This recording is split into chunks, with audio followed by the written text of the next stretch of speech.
Hello दोस्तों, कैसे हैं आप सब। दोस्तों, लास्ट क्लास में हमने ऑपरेशन मैनेजमेंट में स्टडी नोट नंबर 2 ऑपरेशन से प्लानिंग स्टार्ट किया था। और ऑपरेशन प्लानिंग में हमने पार्ट 1 डिमांड फॉरकास्टिंग स्टार्ट किया था। डिमांड फॉरकास्टिंग में हमने देखा कि एक ऑर्गेनाइजेशन फ्यूचर के लिए अपने प्रोडक्ट की सेल्स दैट इज डिमांड को फॉरकास्ट दैट इज एस्टिमेट करने की कोशिश करती है। और उस एस्टिमेशन की हमने टोटलिटी में 7 मेथड्स के नाम देखे थे और उन 7 में से हमने 5 मेथड लास्ट क्लास में डिस्कस कर लिए थे। 2 मेथड हमारे यहाँ पे रहते हैं, जिसमें से एक मूविंग एवरेज थ्योरेटिकल देखने को मिलेगा और ट्रेंड प्रोजेक्शन मेथड जो बचा हुआ है वो आपको प्रैक्टिकल भी देखने को मिलेगा। तो नेक्स्ट जो हमारा मेथड है 6th method that is trend projection method. देखो, ट्रेंड प्रोजेक्शन मेथड नाम से ही क्लियर है। ट्रेंड प्रोजेक्शन, एक ऑर्गेनाइजेशन क्या करती है, पास्ट का ट्रेंड देखती है कि पास्ट में हमारे प्रोडक्ट की मार्केट में क्या डिमांड रही, इंक्रीजिंग ऑर्डर था, डिक्रीजिंग ऑर्डर था। उस ट्रेंड को ध्यान में रखते हुए फ्यूचर के लिए अपनी सेल्स को प्रोजेक्शन करती है, एस्टिमेट करती है। इसी वजह से इस मेथड का नाम ट्रेंड प्रोजेक्शन मेथड रखा गया। Under this method a trend of companies or industries sales is fixed। Company के प्रोडक्ट की मार्केट में ट्रेंड देखा जाता है।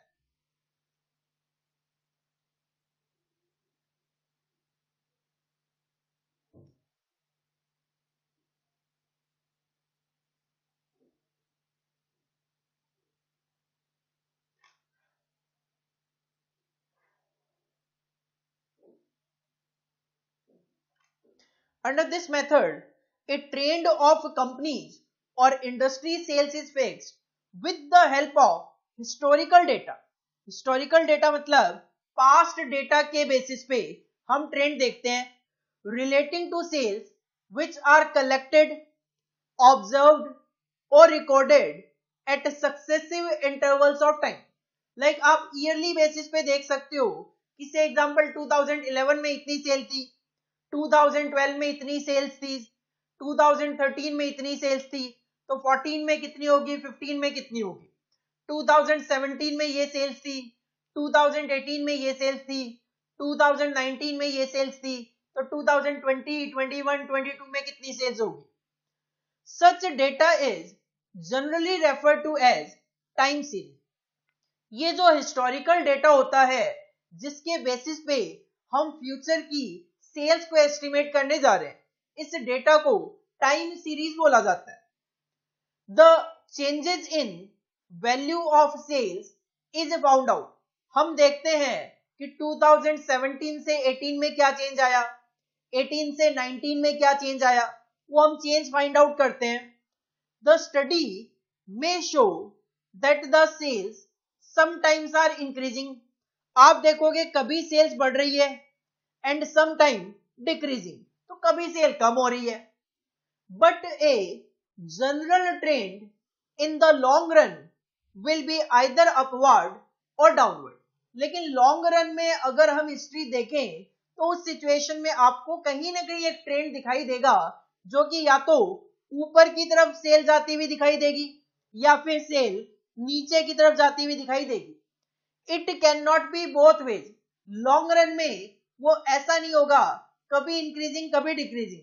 जैसे अगर मैं मान लो 10 साल का डेटा पिक करके चलूं तो 10 साल में अगर 7 टाइम्स में देखूं कि हाँ सेल बढ़ रही है और 3 बार मैं देखूं कि कम हो रही है, तो कहीं ना कहीं लॉन्ग रन में तो वो इंक्रीजिंग ऑर्डर ही माना जाएगा।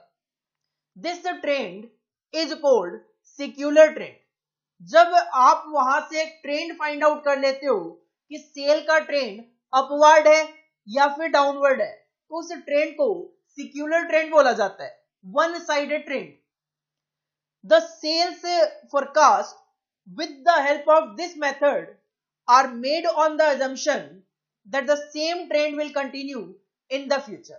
of course हम ये assume करते हुए चलते हैं पास्ट में जो हमारी सेल का ट्रेंड था वो फ्यूचर में भी कंटिन्यू रहेगा। तो ट्रेंड प्रोजेक्शन मेथड में हम पास्ट ट्रेंड के बेसिस पे फ्यूचर की सेल को एस्टिमेट करने की कोशिश करते हैं। अब हमें इसके लिए पास्ट के ट्रेंड को एनालाइज करना पड़ता है। इसको हम बोलते हैं कैलकुलेशन ऑफ ट्रेंड, ट्रेंड की कैलकुलेशन करना। जब हम पास्ट डेटा के बेसिस पे एक ट्रेंड फाइंड आउट करने की कोशिश करते हैं तो उस ट्रेंड को हम बोलते हैं यहाँ पे कैलकुलेशन ऑफ ट्रेंड। इसके लिए हमें कुछ डेटा चाहिए और वो डेटा क्या क्या हमें रिक्वायर्ड होगा। सबसे पहले find time deviations. Time deviations को यहाँ पे सिंबल एक्स से इंडिकेट किया जाएगा। ऑफ ईच पीरियड, हमें हर एक पीरियड का टाइम डेविएशन देखना है। किससे? फ्रॉम ए सर्टन पीरियड, हमें एक सर्टन पीरियड फिक्स करना है। मान लो से एग्जांपल मैं डेटा पिक करके चल रहा हूं 5 इयर्स का, 2011, 2012, 2013, 2014 और 2015, 5 साल है। मुझे इन पांचों में से एक ईयर को सर्टेन पीरियड मानना पड़ेगा। मान लो से एग्जांपल में कहता हूं मिड ईयर मैंने कंसीडर किया 2013, तो मैं क्या देखूंगा, बाकी जो ईयर है 2011, 2012, 2014 और 2015, उनका 2013 जो मैंने एक सर्टेन पीरियड एज्यूम किया उससे क्या डेविएशन है। लाइक मैं 2011 माइनस 2013 करूंगा, 2 साल का डेविएशन है। 2012 माइनस 2013 करूंगा, -1 का डेविएशन। 2014 में से 2013 माइनस करूंगा, +1 का डेविएशन। 2015 में से 2013 माइनस करूंगा, +2 का डेविएशन। तो इस तरीके से हमें टाइम डेविएशन फाइंड आउट करने हैं जिसको हम सिंबल एक्स से इंडिकेट करेंगे। And then find the sum of time deviation, और ये जो टाइम डेविएशन आप कैलकुलेट करोगे इसका हमें सम अप करना है। तो हमने टाइम डेविएशन को एक्स से इंडिकेट किया, तो सम इंडिकेट किया जाता है सिग्मा से, तो हम सम को इंडिकेट करेंगे सिग्मा एक्स से। सर कैसे, वो हम अभी डेटा के थ्रू एनालाइज करेंगे। तो पहले एक्स टाइम डेविएशन, उसका addition sigma X. Second point, square the time deviation. Time deviation था एक्स, तो उसका स्क्वायर करना है, X square of each period, हर एक पीरियड का एक्स स्क्वायर कर लो। And then find the sum of squares of each period, और ये जो एक्स स्क्वायर आपने कैलकुलेट किया है हर एक पीरियड का, उसका भी सम अप कर लो, तो आपको मिल जाएगा सिग्मा एक्स स्क्वायर। एक्स चाहिए, सिग्मा एक्स चाहिए, एक्स का स्क्वायर सिग्मा एक्स का square. Then multiply time deviation, मतलब एक्स को मल्टीप्लाई करो with the sales of each period individually. Sales को यहां पे इंडिकेट किया जाता है वाई से, तो इसका मतलब आपको टाइम डेविएशन को सेल्स से मल्टीप्लाई करना है। तो जब आप एक्स को वाई से मल्टीप्लाई करोगे तो आपको एक्स वाई मिलेगा इंडिविजुअली हर साल का, और उसके बाद आपने क्या कर देना है, इसको ऐड कर देना है, उसका भी सम अप कर देना है। Add the product of the column to find out X Y, जो भी आपने कैलकुलेट किए होंगे उसका एडिशन करोगे तो आपको सिग्मा एक्स वाई मिल जाएगा। और उसके बाद हम एक ट्रेंड अप्लाई करने की कोशिश करते हैं to find the trend, that is Y sales. मान लो आपके पास 2011 से 15 तक का डेटा है और आप 2016, 17, 18 के लिए सेल्स कैलकुलेट करना चाह रहे हो, तो उसके लिए हम एक इक्वेशन अप्लाई करते हैं, that is y will be equal to a plus B X. y is equal to a plus B X. The value of ये जो x है ये तो टाइम डेविएशन है ही, y सेल्स आप कैलकुलेट करना चाह रहे हो, तो इसका मतलब मुझे a और b की जरूरत है। तो the value of a and b may be determined, हमें a और b की वैल्यू फाइंड आउट करनी पड़ेगी। सर कैसे? दो तरीके हैं, दो मेथड्स हैं a और b की वैल्यू को कैलकुलेट करने के। may be determined by either of the following two ways. एक मेथड है डायरेक्ट मेथड और एक है इनडायरेक्ट मेथड। सर ये ए और बी क्या इंडिकेट करते हैं? जो ए है वो इंडिकेट करता है एवरेज को और बी इंडिकेट करता है रेट ऑफ ग्रोथ।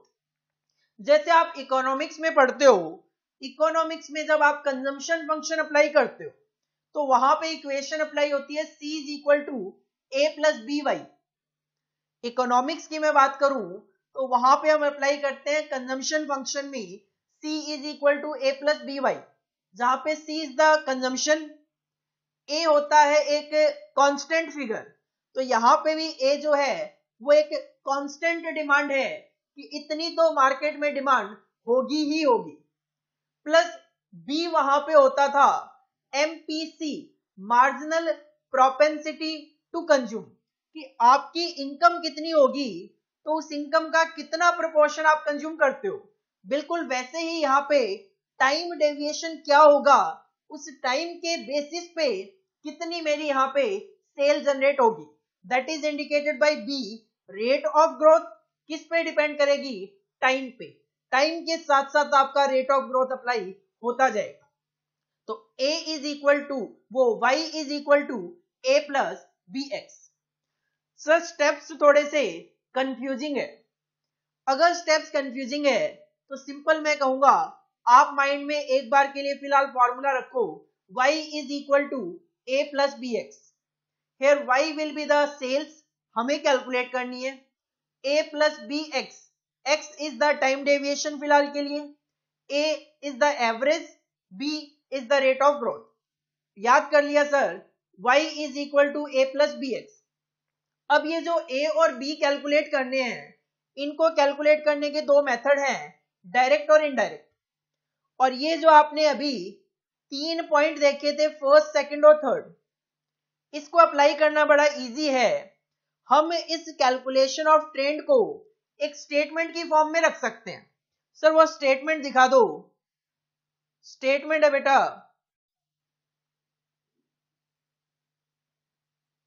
ये वाला। मैंने आपको कहा कि हमें x से फाइंड आउट करना है और उसका सम अप करके सिग्मा x निकालना है। हम क्या करते हैं, कंप्यूटेशन ऑफ ट्रेंड वैल्यूज के लिए एक स्टेटमेंट बनाते हैं जिसमें 5 कॉलम आपको मैक्सिमम देखने को मिल सकते हैं। ईयर 2011, 12, 13, 14, 15 से एग्जांपल। टाइम डेविएशन हम लिखेंगे, सेल्स क्वेश्चन बताएगा कुछ ईयर्स की, कुछ ईयर्स की हम फाइंड आउट करेंगे। x का स्क्वायर कर लेंगे, x को y से मल्टीप्लाई करेंगे, xy आ जाएगा। अब देखो जरा जो स्टेप्स मैंने आपको बताए वो, सर x इसमें आ जाएगा, इसका एडिशन करेंगे सिग्मा x, y क्वेश्चन में गिवन होगा, x का स्क्वायर करके लिखेंगे, उसका एडिशन करेंगे सिग्मा x स्क्वायर आ जाएगा। x को y से मल्टीप्लाई करके लिखेंगे और उसका एडिशन करेंगे सिग्मा xy आ जाएगा। तो हमें वहां पे जो मैंने आपको स्टेप बताए, या तो वो स्टेप याद कर लो या फिर ये स्टेटमेंट ऑफ ट्रेंड वैल्यू याद कर लो।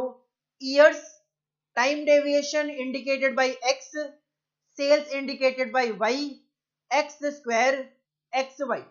ऑटोमेटिकली आपको sigma x, sigma x square, sigma y, sigma xy ये सारे फाइंड आउट हो जाएंगे।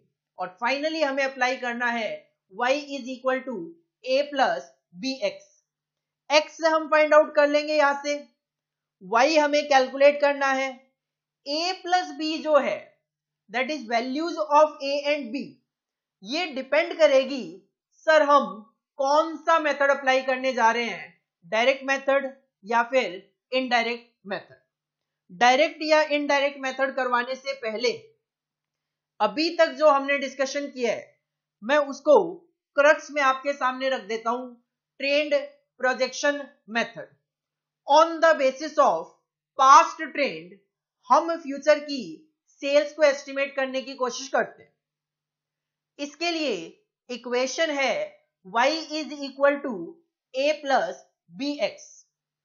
इसके लिए हमें कुछ कंपोनेंट की जरूरत होती है, जिसके लिए हम एक स्टेटमेंट ऑफ ट्रेंड वैल्यू बनाते हैं। Year, time deviation indicated by X, sales indicated by Y, X square and X Y.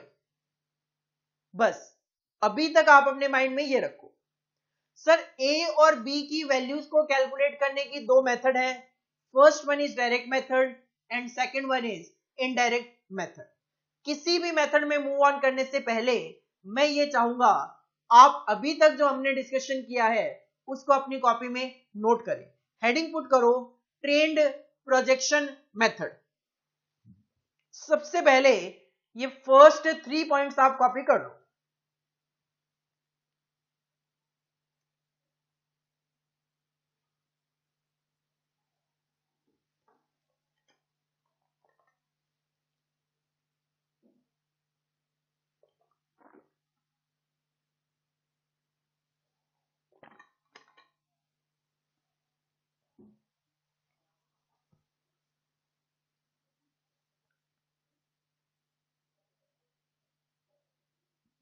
इसके बाद हेडिंग डालो calculation of trend, calculation of trend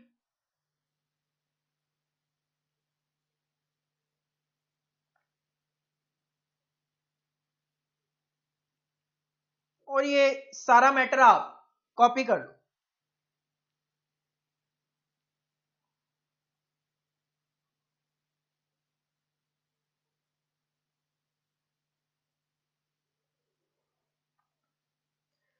ये कॉपी करने के बाद एक स्टेटमेंट और बना लो।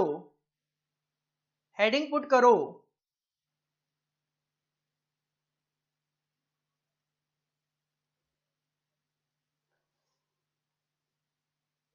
कंप्यूटेशन ऑफ ट्रेंड वैल्यूज, और ये एज ए फॉर्मेट आप कॉपी कर लो इसको, ताकि आपको ये भी ध्यान रहेगा कि जो हमने स्टेप्स लिखे हैं उनको इजीली तरीके से हमें स्टेटमेंट की फॉर्म में एग्जाम में प्रेजेंट करके आना है।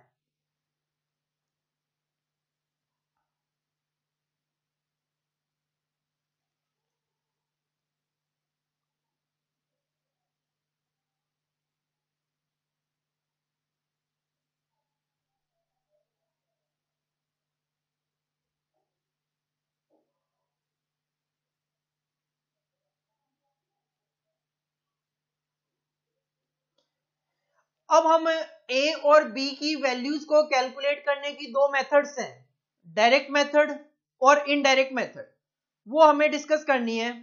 सबसे पहले हेडिंग पुट करो डायरेक्ट मेथड। सबसे पहले हेडिंग पुट करो डायरेक्ट मेथड। देखो डायरेक्ट मेथड के अप्लाई होने के पीछे एक कंडीशन है।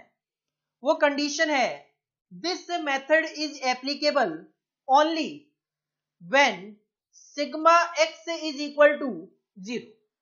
जो आपने अभी अभी स्टेटमेंट बनाया था उसमें जो टाइम डेविएशन है that is indicated by X, अगर क्वेश्चन में आप sigma X is equal to 0 कर पा रहे हो तो उस सिचुएशन में आप उस क्वेश्चन में डायरेक्ट मेथड अप्लाई कर पाओगे, अदरवाइज डायरेक्ट मेथड अप्लाई नहीं हो पाएगी। Sir sigma X is equal to 0 कब होगा? To make sigma X is equal to 0 it is necessary that the time deviations should be calculated exactly from the midpoint of the series। अगर आप जो base year है, जो certain period है, वो बिल्कुल मिड पॉइंट कंसीडर करोगे, like अगर मैं कहता हूं 2016, 2017, 2018, 2019 और 2020, 5 साल का मेरे पास डेटा गिवन है, तो अगर मैं मिड पॉइंट की बात करूं तो third year is the mid point. अगर मैं थर्ड ईयर को एक सर्टेन पीरियड मान के चलूं तो मैं उसकी वैल्यू कंसीडर करूंगा 0। 2018 की वैल्यू मैं कंसीडर करूंगा 0। सर कैसे? हमने अभी अभी पीछे कहा टाइम डेविएशन हमें एक सर्टेन पीरियड से कैलकुलेट करना है। अगर मैं वो सर्टेन पीरियड 2018 मान के चलूंगा तो 2018 माइनस 2018 करूंगा 0 आएगा। 2017 माइनस 2018 करूंगा -1 आएगा, 2016 माइनस 2018 करूंगा -2 आएगा, 2019 माइनस 2018 करूंगा प्लस में 1 आएगा, और 2020 माइनस 2018 करूंगा प्लस में 2 आएगा। तो 3 माइनस के हो गए टोटल और 3 पॉजिटिव होंगे, तो उसका जब एडिशन करोगे तो it will be equal to 0। तो जितने ईयर्स हमारे पास गिवन है, अगर हम उसके मिड पॉइंट को एक सर्टेन पीरियड अज्यूम करेंगे तो sigma X will always be equal to 0, और उस सिचुएशन में आप डायरेक्ट मेथड अप्लाई कर पाओगे for calculation of values of A and B. Then जब आप sigma X is equal to 0 बना लो, then the values of A and B will be calculated as follows. A is equal to, A indicates average, is equal to sigma y upon में n. sigma y क्या है? Total sales, y is the sales, उसका addition किया total sales, total sales को divide करोगे n, n is the number of periods, n is the number of years, n is the number of years, तो आपको वहां पे average पता चल जाएगा। और b is equal to sigma X Y upon में sigma X square, b will be equal to sigma X Y upon में सिग्मा एक्स स्क्वायर। जैसे ही आपको a और b की वैल्यूज मिल जाएगी, you can apply the trend formula y is equal to a plus bx। Heading put करो direct method, और ये 2 पॉइंट विद 2 फॉर्मूला कॉपी करो आप।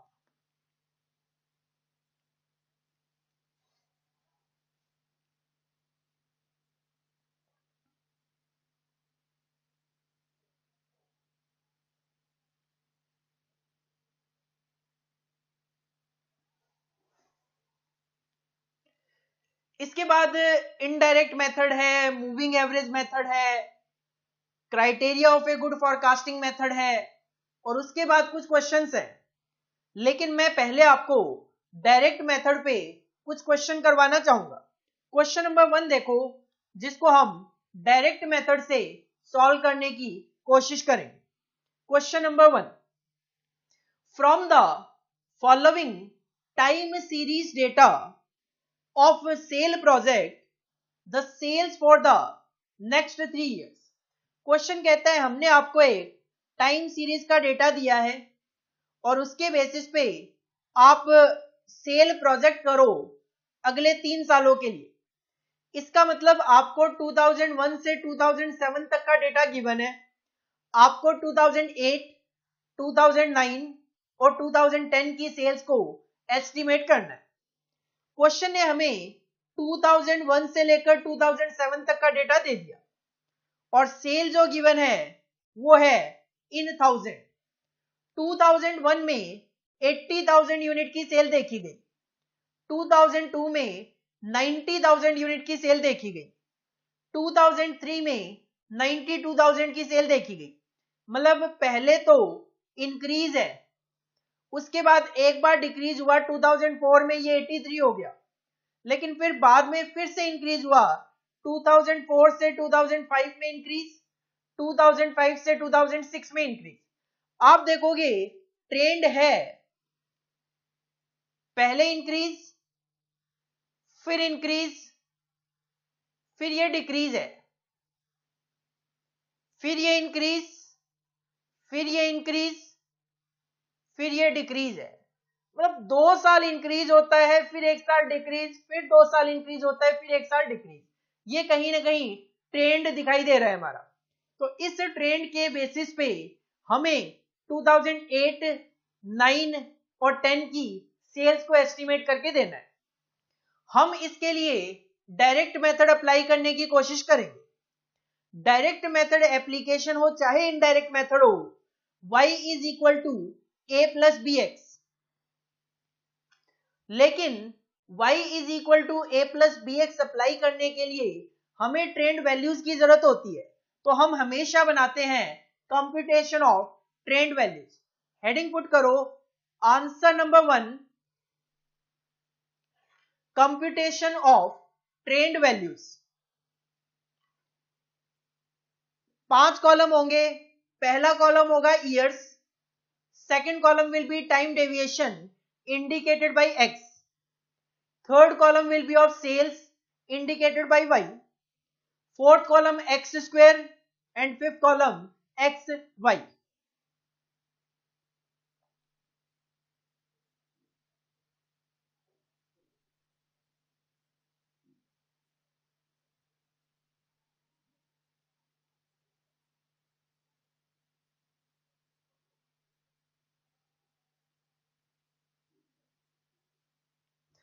As per question 7 years given है, तो मैं यहां पे ईयर्स में 7 ईयर्स लिख सकता हूं। 2001, 2002, 2003, 2004, 2005, 2006 एंड 2007। अब अगर मुझे डायरेक्ट मेथड अप्लाई करना है तो ये जो x होगा इसका जो समअप होगा that is sigma x, that should be equal to 0। Year है मेरे पास 7। अगर मैं मिड की बात करूं तो मिड होगा आपका 2004। अगर मैं 2004 को mid year that is certain period consider करूं तो 2004 में से 2004 माइनस करूंगा तो दैट विल बी 0। तो जिस पीरियड को आप certain period base period consider कर रहे हो उसका टाइम डेविएशन हमेशा 0। अब डिफरेंस निकाल लो, 2001 minus 2004 that will B -3, -2, -1। 2005 minus 2004 that will be 1, 2, 3। इसका समअप करोगे तो that will be equal to 0। इस तरीके से हमें डायरेक्ट मेथड में sigma x is equal to 0 बनाना है। सेल्स की बात करें तो क्वेश्चन में सेल्स गिवन है 80, 90, 92, 83, 94, 99 एंड 92। 80, 90, 92, 83, 94, 99 एंड 92। अगर इस कॉलम का टोटल कर लिया जाए तो that will be sigma Y. Sigma Y की हमें जरूरत पड़ेगी जब हम a is equal to sigma Y upon में n करेंगे। तो इसका टोटल कर लो,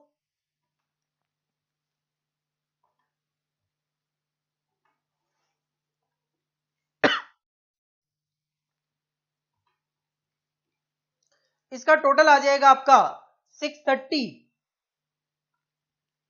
इसका टोटल आ जाएगा आपका 630।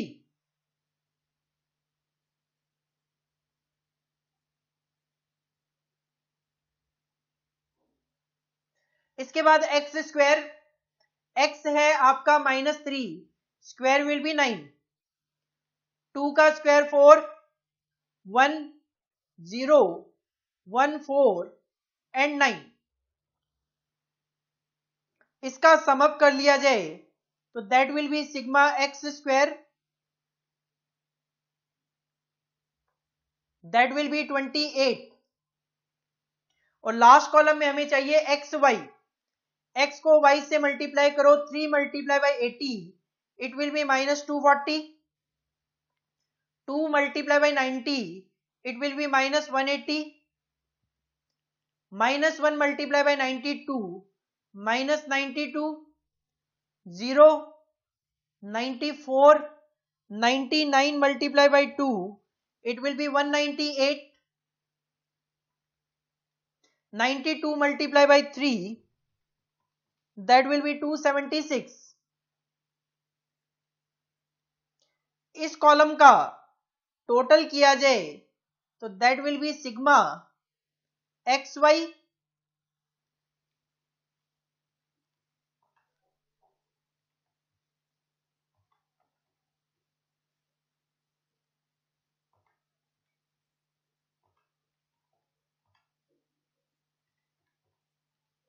ये आ जाएगा आपका sigma X Y is equal to 56. This is the statement of trend values. जब आपने ये स्टेटमेंट बना लिया तो अब हम ए और बी की वैल्यूज कैलकुलेट कर सकते हैं. फॉर्मूला लगाओ, A is equal to sigma Y upon में एन. सिग्मा वाई आपने कैलकुलेट किया 630.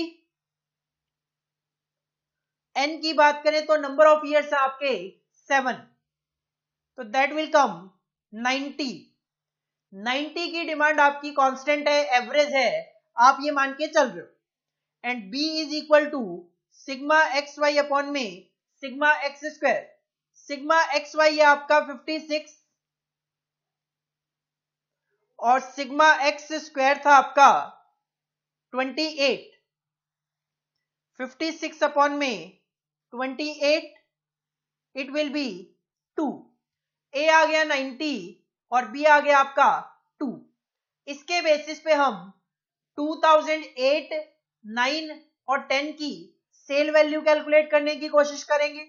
अप्लाई करो equation y is equal to A plus B X. 2007 तक की सेल गिवन थी. 2008, 9 और 10 की हमें सेल कैलकुलेट करनी है. ए था आपका 90, ए है आपका 90 प्लस बी है आपका 2, बी है आपका 2 और x की मैं बात करूं तो x की वैल्यू आप देख सकते हो 2007 की वैल्यू है 3. तो अगर मैं इसको आगे बढ़ाता 2008, 2009 और 2010, तो 2008 माइनस 2004 करता तो दैट विल बी 4, 5, 6. तो दैट विल बी 4, 5 एंड 6. तो 2008 है 4, 9 है 5 और 10 है 6.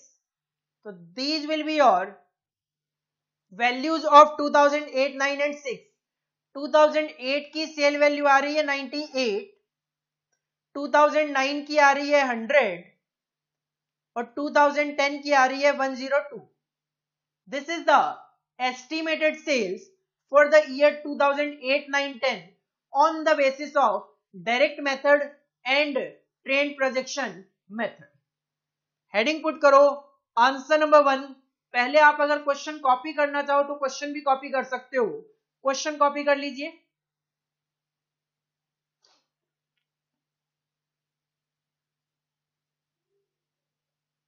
और अगर आपके पास क्वेश्चंस हैं ऑलरेडी, आपने परचेज की है क्लासेस, बुक्स वगैरह में है क्वेश्चन आपके पास, तो आप डायरेक्ट आंसर कॉपी कर सकते हो. हेडिंग पुट करो आंसर नंबर 1.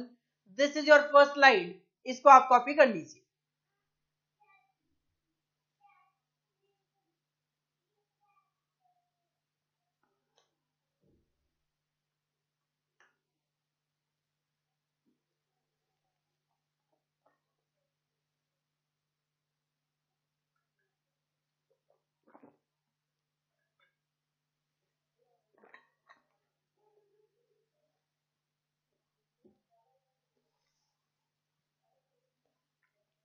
नेक्स्ट स्लाइड आप कॉपी कीजिए calculation of A and B. ये वाली स्लाइड कॉपी कीजिए.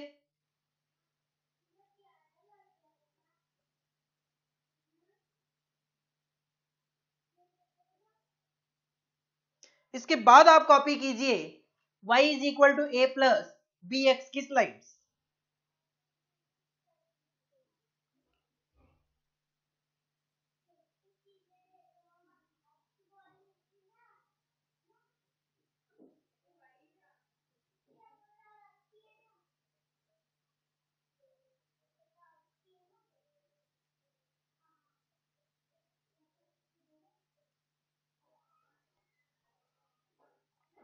ये जो क्वेश्चन था, इस क्वेश्चन में इजी ये था कि हमारे पास 7 इयर्स गिवन थे, तो हमने 3 ऊपर छोड़ दिए, 3 नीचे छोड़ दिए और इसको मिड कंसीडर करके सिग्मा एक्स को 0 बना दिया.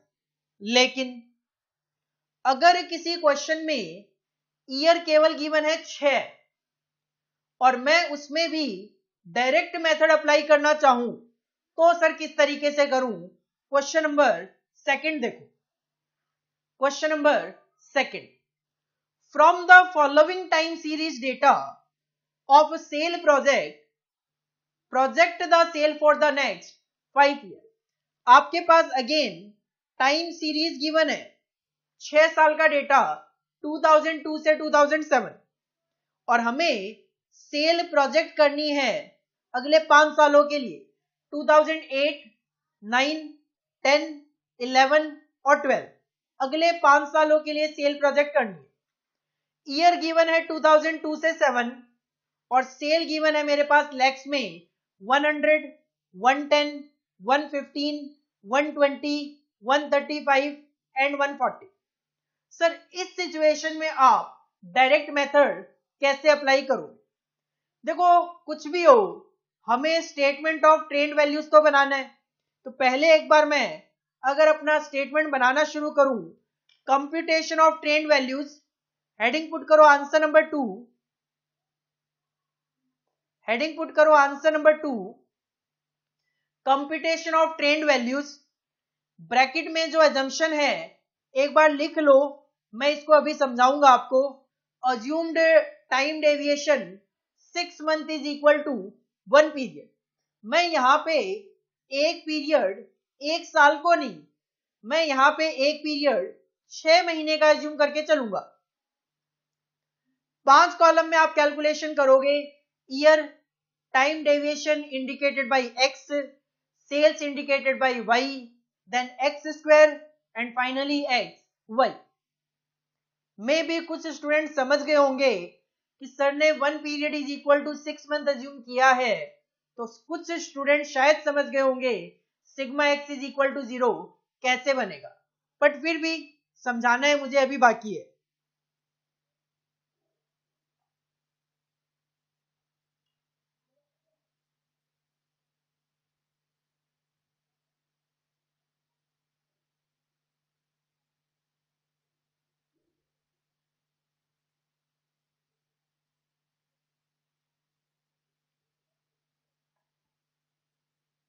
एज पर क्वेश्चन में यहां पे ईयर कॉपी कर सकता हूं। ईयर है 2, 3, 4, 5, 6, 7, 2002। टेबल में तो हम उतने ही ईयर कंसीडर करेंगे जितने क्वेश्चन में गिवन है, 2004, 2005, 2006 एंड 2007। सेल्स गिवन है वो भी कॉपी कर लेते हैं वाई कॉलम में, 100, 110, 115, 120, 135, 140, 100, 110, 115, 120, 135 एंड 140।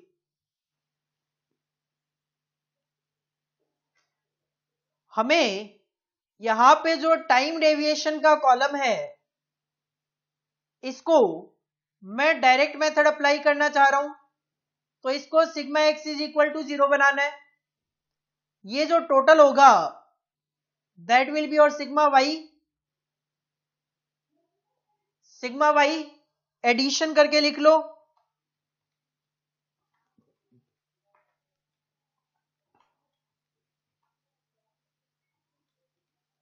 720, 720। इसके बाद यहां पे देखो कि मैं sigma X is equal to 0 कैसे बनाऊं। मैंने यहां पे एक अजम्पशन ली कि 1 period is equal to 6 months, 1 period is equal to 6 months. ये मेरे पास डेटा गिवन है 2002 से लेकर 2007 तक का। देखो अगर मेरे पास 2002 है, अगर मैं 6 महीनों की बात करूं तो 2002 में एक की बजाय 2 पीरियड होंगे, एक जनवरी से लेकर 30 जून और 1 जुलाई से लेकर 31 दिसंबर। बिल्कुल इसी तरीके से 2003 में भी 2 पीरियड होंगे, 2004 में भी 2 पीरियड होंगे, 2005 में 2 पीरियड, 2006 में 2 पीरियड, 2007 में 2 पीरियड। ये दो पीरियड कैसे हैं? मैं 6 महीने को एक पीरियड मान के चल रहा हूं, तो हर साल में 2 पीरियड। ये है 2, 2 4, 2 6, 2 8, 2 10 और 2 12। कहीं ना कहीं ये जो 2004 के बाद ये 2005 है, 2004 में ये जो 2 पीरियड हैं ये रहे होंगे 1 जनवरी से 2004, 1 जनवरी 2004 से 30 जून 2004। इसी तरीके से दूसरा पीरियड रहा होगा 1 जुलाई 2004 से 31 दिसंबर 2004। इसी तरीके से 2005 में 1 जनवरी 2004 से 30 जून, 1 जनवरी 2005 से 30 जून 2005 और 1 जुलाई 2005 से 31 दिसंबर 2005। 2 पीरियड 4, ये है 5, ये है 6 पीरियड, ये है 7, ये है 8, ये 2 मिला के 10 और ये 2 मिला के 12। अगर मैं 2004 और 2005 के बीच में, मतलब 2 पीरियड ये छोड़ दिए, 2 पीरियड ये छोड़ दिए 4, 1 पीरियड इसका छोड़ दिया 5, इधर 2 2 4 छोड़े पहले, तो इधर भी ये 2 छोड़ दिए, इधर भी ये 2 छोड़ दिए 4। अब ये है मेरे 4 पीरियड। 2004 के बाद और 2005 का आधा, 2004 के बाद और 2005 का आधा। तो अगर मैं यहां पे बात करूं, एक पीरियड मैंने इसका कंसीडर किया, ये हो गया 5, ये है 6, ये है 7, ये है 7 पीरियड। अब अगर मैं 7 पीरियड की मैं बात करूं, तो ये है आपका 2004 और 2005 के बीच का पीरियड, 2004 और 2005 के बीच का पीरियड। अगर मैं 2004 और 2005 के बीच के पीरियड की बात करूं और मैं इसको अगर मिड पॉइंट कंसीडर करके चलूं, 2004 और 2005 के बीच में अगर मैं इसको एक mid period that is certain period consider करके चलूं, तो दैट विल बी जीरो। और उसका अगर मैं डिफरेंस यहां पे देखूंगा, तो डिफरेंस होगा 2004 का यहां से ओनली वन। इसका अगर डिफरेंस देखूंगा तो 1 + 2 it will B 3, it will B 5, इधर माइनस में होता जाएगा और इधर देखूंगा तो 2005 आधा, पॉजिटिव में 1, ये 2 + 3 और ये +5।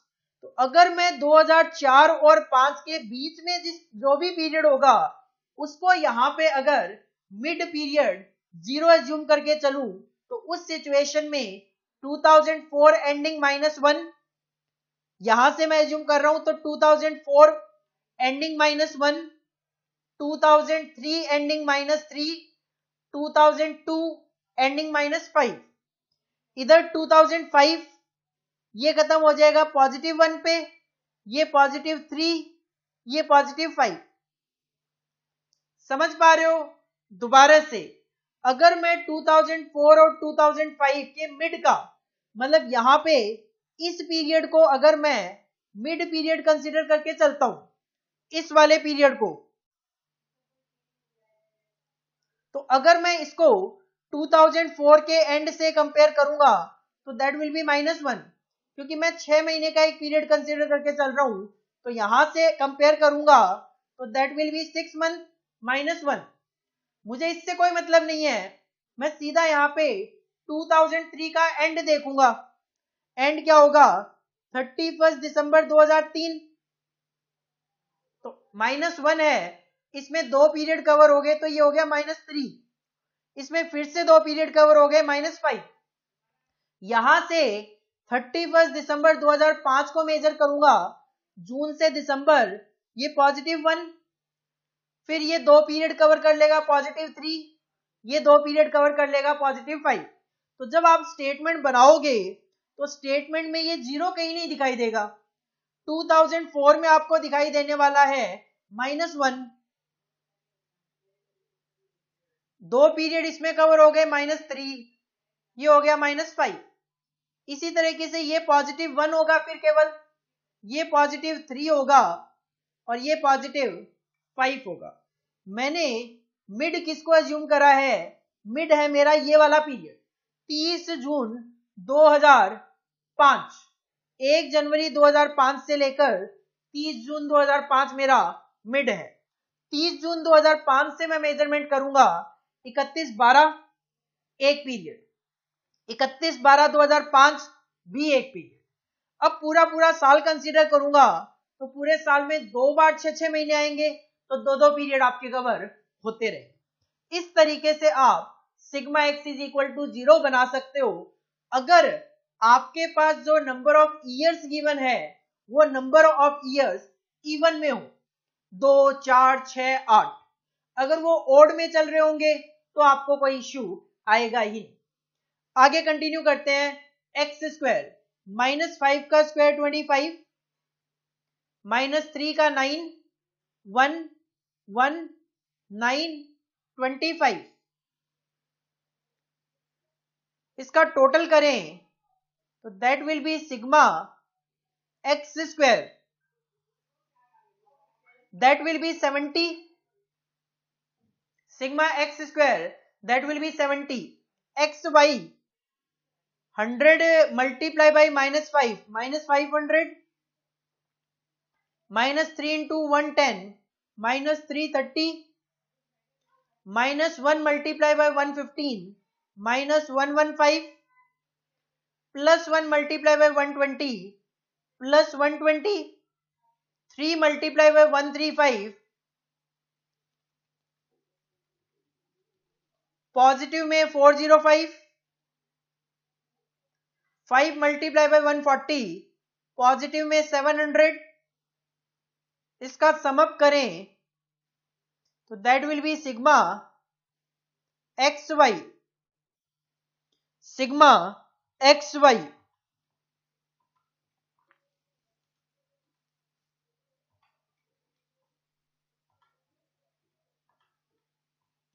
and the total will come 285. Total will be 285। Heading put करो और सबसे पहले ये कंप्यूटेशन ऑफ ट्रेंड वैल्यू का स्टेटमेंट आप कॉपी कर लीजिए।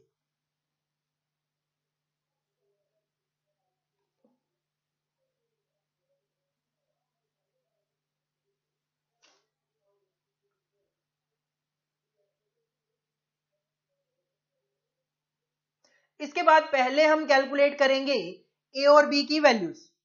ए is equal to sigma Y upon में एन। सिग्मा वाई है आपका 720 और N that is number of years है आपके 6, तो इट विल बी 120। और b is equal to sigma X Y upon में सिग्मा x²।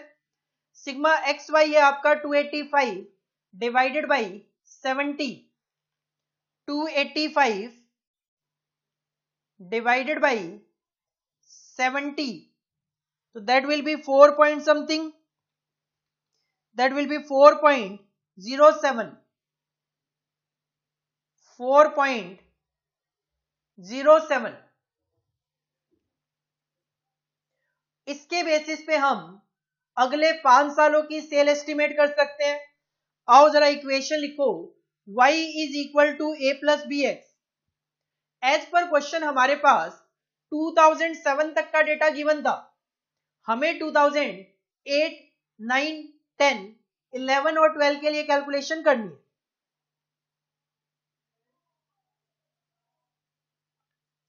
है। ए कैलकुलेट होके आया है आपका 120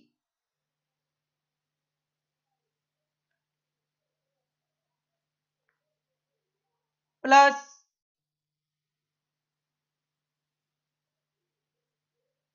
बी कैलकुलेट किया आपने 4.07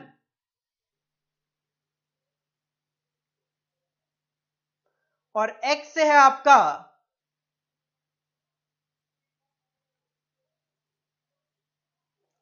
x होगा आपका 2007 तक ये +5 है, तो 2008, 9, 10, 11, 12 दो बढ़ते जाएंगे, तो दैट विल बी 7, 9, 11, 13, 15। तो 7, 9, 11, 13 and 15।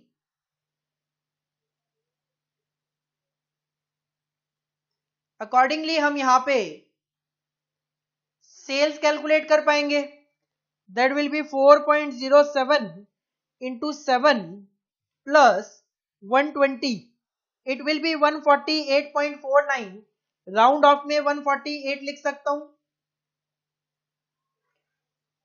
4.07 multiply by 9 plus 120, that will B 156.63।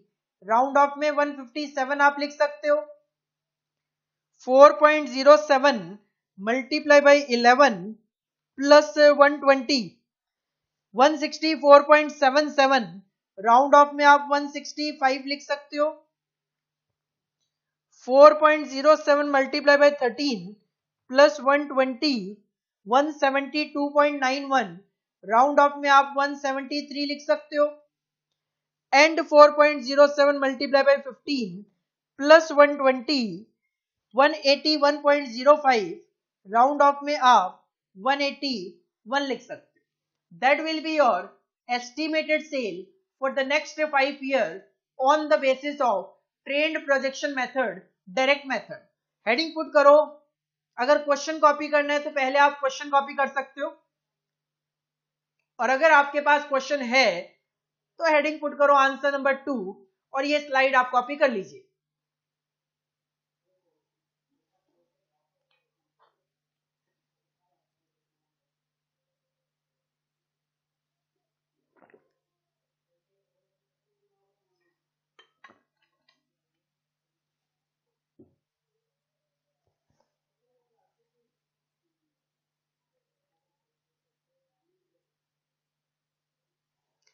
Next slide आप कॉपी कीजिए, ए और बी की कैलकुलेशन।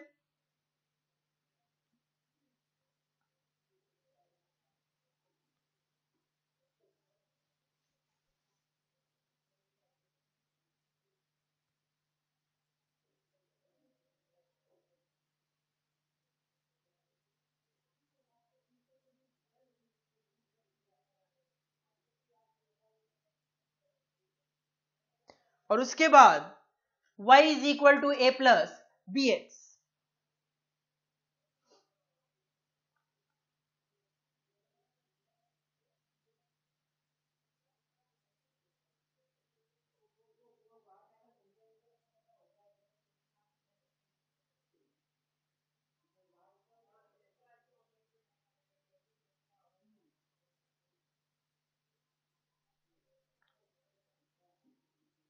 ये था आपका डायरेक्ट मेथड का एप्लीकेशन।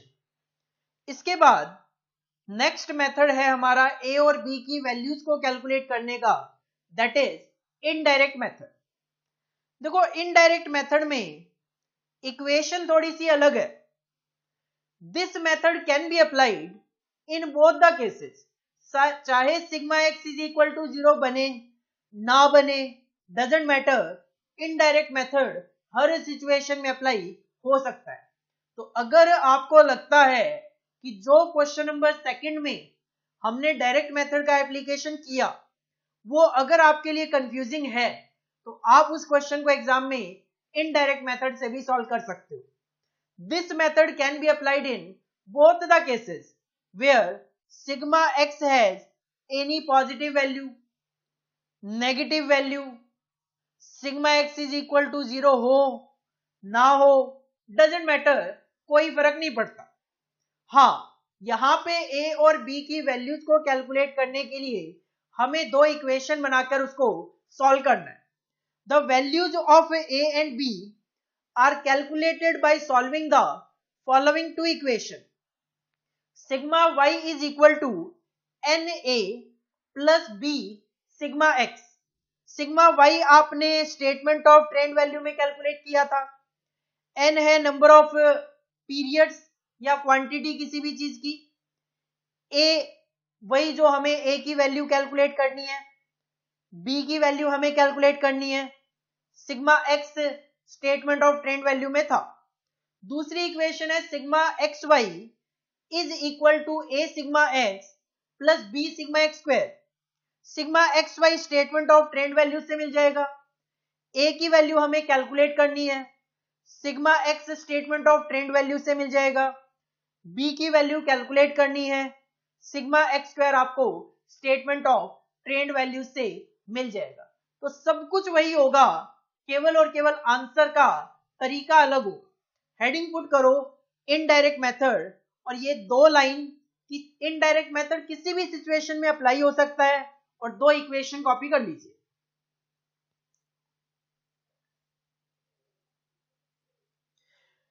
इनडायरेक्ट मेथड पे भी हम दो क्वेश्चन ट्राई करके देखेंगे।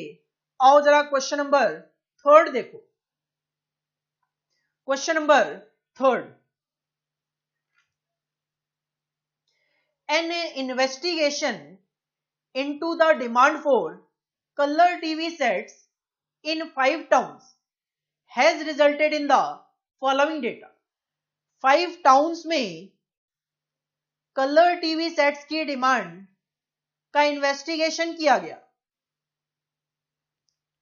Population of the town in lakhs, town की पॉपुलेशन दी गई है लैक्स में, जिसको यहां पे एक्स से इंडिकेट किया गया है, और नंबर ऑफ टीवी सेट्स की क्या डिमांड है वो थाउजेंड्स में गिवन है, जिसको सिंबल वाई से इंडिकेट किया गया। एक टाउन में इन्वेस्टिगेशन हुआ जहां पे 5 लाख की पॉपुलेशन थी और 9000 टीवी की डिमांड एस्टिमेट की गई। एक टाउन जहां पे 7 लाख की पॉपुलेशन थी, 13000 टीवी की डिमांड देखी गई।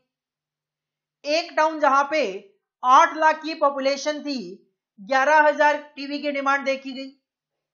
एक टाउन जहां पे 11 लाख की पॉपुलेशन थी, वहां पे 15,000 कलर टीवी सेट्स की डिमांड देखी गई। और एक टाउन जहां पे 14 लाख की पॉपुलेशन थी, वहां पे 19,000 कलर टीवी डिमांड देखी गई।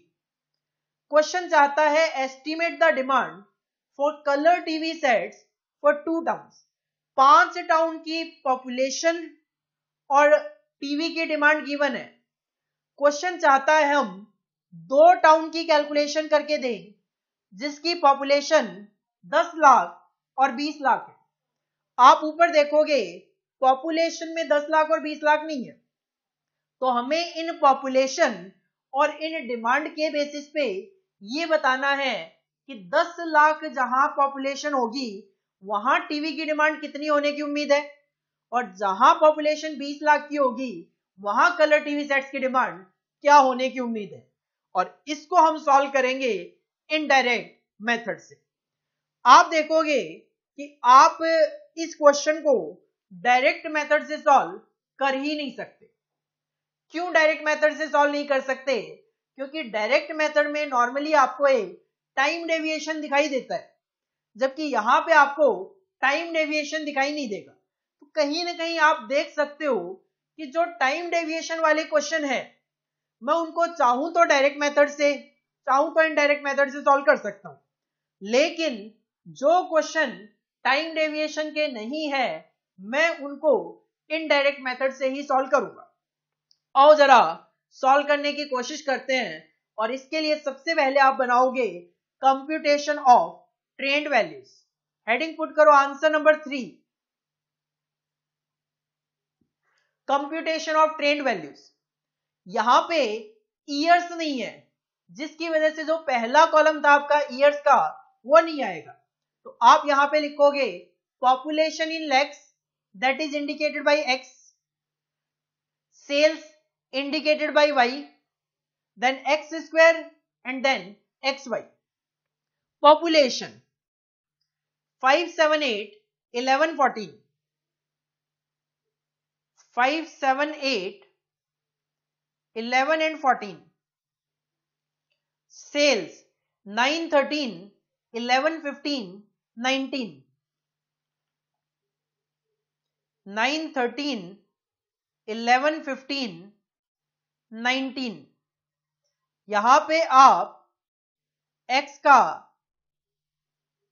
टोटल कर सकते हो, that will not be equal to 0 sigma x.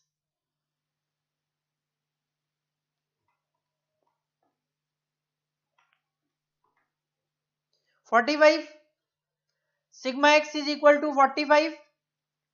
y का टोटल किया जाए तो that will be sigma y, sigma y will be equal to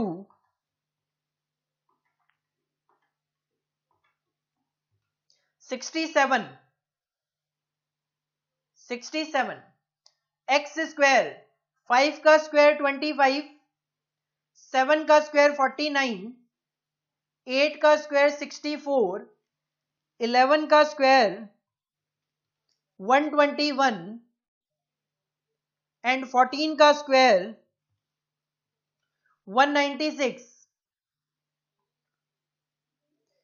इस कॉलम का टोटल किया जाए तो आपको मिल जाएगा sigma X square, sigma X square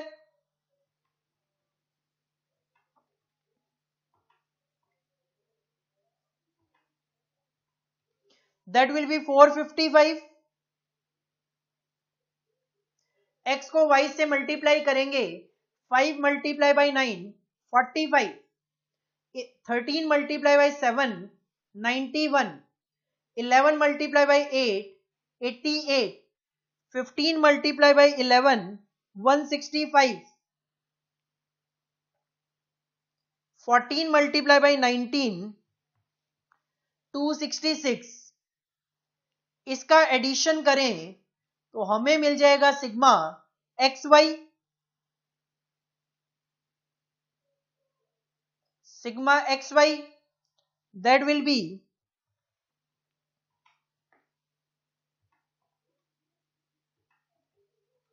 655। जब आपकी टेबल बन गई स्टेटमेंट ऑफ ट्रेंड वैल्यूज, तो हमें कैलकुलेट करनी है ए और बी की वैल्यूज। हम अप्लाई कर रहे हैं इनडायरेक्ट मेथड, तो हमें बनानी पड़ेगी दो इक्वेशन। आओ जरा इक्वेशन बनाते हैं। To find the values of A and B the following two equations are to be solved. पहली इक्वेशन है sigma Y is equal to N A plus B sigma X, और दूसरी इक्वेशन है sigma X Y is equal to A sigma X plus B sigma X square. Sigma Y देखो जरा, sigma Y आपने calculate किया 67, तो 67 is equal to N है I think 5, 1 2 3 4 5, number of towns है 5,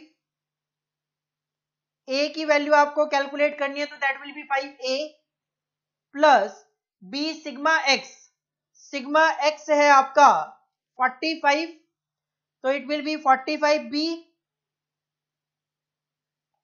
सिग्मा एक्स वाई है 655, तो 655 is equal to A sigma X है 45, तो ये हो गया 45a plus B sigma X square था 455, तो दैट विल बी 455 बी।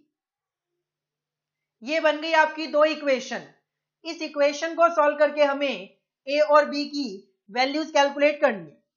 अगर मैं फर्स्ट इक्वेशन को 9 से मल्टीप्लाई कर लूं, अगर मैं फर्स्ट इक्वेशन को 9 से मल्टीप्लाई कर लूं तो 67 into 9 that will be 603 is equal to 5a multiply by 9, 45a plus 45b multiply by 9, it will be 405b। ये है 655 is equal to 45a plus 455b, sign change, ये हो गया कैंसिल, तो ये हो गया आपका 603 minus 655, that will be minus 52 is equal to 50b minus 50b, minus minus हो गया कैंसिल, तो b will be equal to 52 divided by 50, 52 divided by 50, ये आ जाएगा आपका 1.04। b की वैल्यू आ गई 1.04। एक इक्वेशन में, फर्स्ट इक्वेशन में ही अगर मैं रख लूं इस वैल्यू को, तो फर्स्ट इक्वेशन थी 67 is equal to 5a plus 45b, b की वैल्यू है 1.04।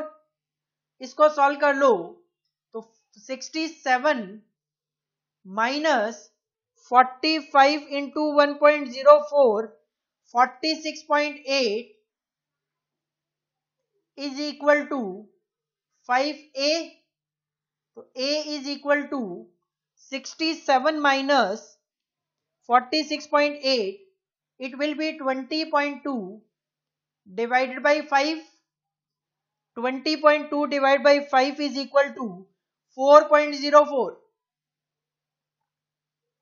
तो a की वैल्यू आ गई 4.04 और b की वैल्यूज आ गई 1.04। इसके बेसिस पे हम सेल्स कलर टीवी की जो डिमांड है उसको एस्टिमेट कर सकते हैं 10 लाख और 20 लाख पॉपुलेशन के लिए।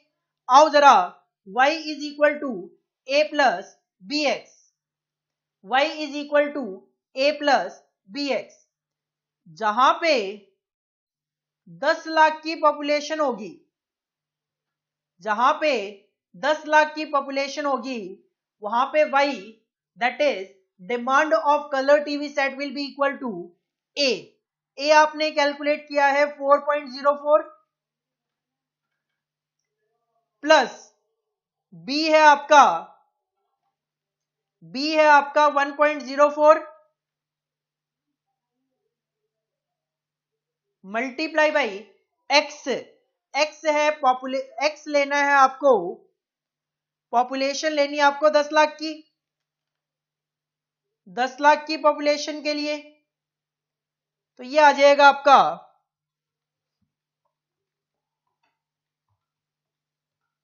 14.44। और यही अगर आप 20 लाख की पॉपुलेशन के लिए कैलकुलेट करें तो y इज इक्वल टू ए है 4.04, b है 1.04, 20 लाख इज द पॉपुलेशन, तो 20 into 1.04 plus 4.04 that will come 24.84। These will be the population। और ये पॉपुलेशन की ये जो कलर टीवी की डिमांड की है ये फिगर्स है 1000 में, तो ऊपर है ये 14,000, 14.44 मल्टीप्लाई बाई 1000 है ये, तो ये है 14,440 और नीचे जो है वो है 24,840। तो इस तरीके से आप इनडायरेक्ट मेथड अप्लाई करके ए और बी की वैल्यूज अकॉर्डिंगली पॉपुलेशन के बेसिस पे डिमांड कैलकुलेट करते हुए चल सकते हैं।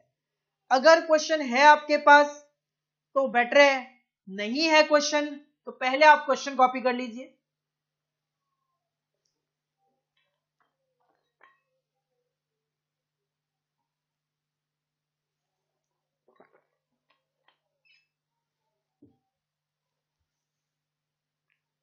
और क्वेश्चन अगर है तो आप डायरेक्ट आंसर कॉपी कर लीजिए।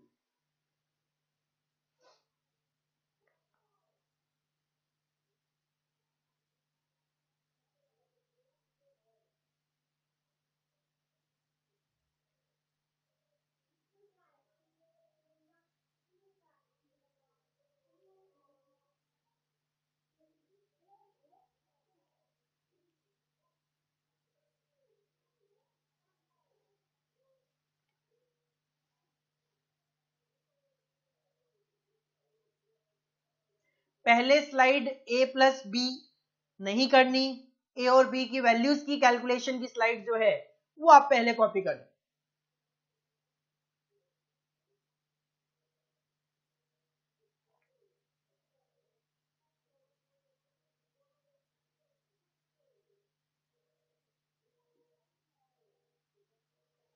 इसके बाद आप कॉपी कर लीजिए y is equal to A plus B x.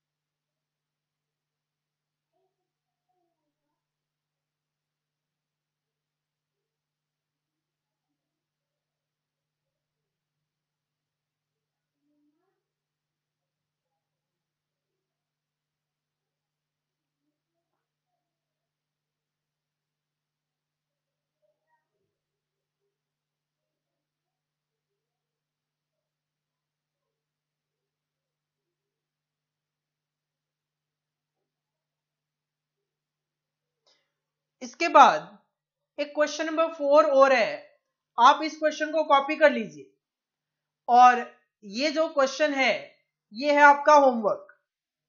हालांकि नेक्स्ट क्लास में मैं इस क्वेश्चन को करवाऊंगा, डिस्कस करूंगा, बट बेटर ये है आप इस क्वेश्चन को खुद सॉल्व करके देखें ताकि आपको पता लगे कि क्या आप इक्वेशन को सॉल्व कर पा रहे हो मैथमेटिकली कि नहीं कर पा रहे, क्योंकि कुछ बच्चों को इक्वेशन सॉल्व करनी ही नहीं आती, इक्वेशन सॉल्यूशन में ही गलती करते हैं।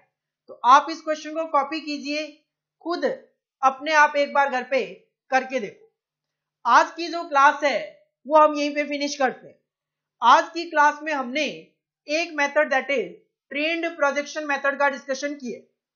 ट्रेंड प्रोजेक्शन मेथड का कहना है हम पास्ट जो ट्रेंड होता है उसको ध्यान में रखते हुए फ्यूचर की डिमांड को एस्टिमेट करने की कोशिश करते हैं।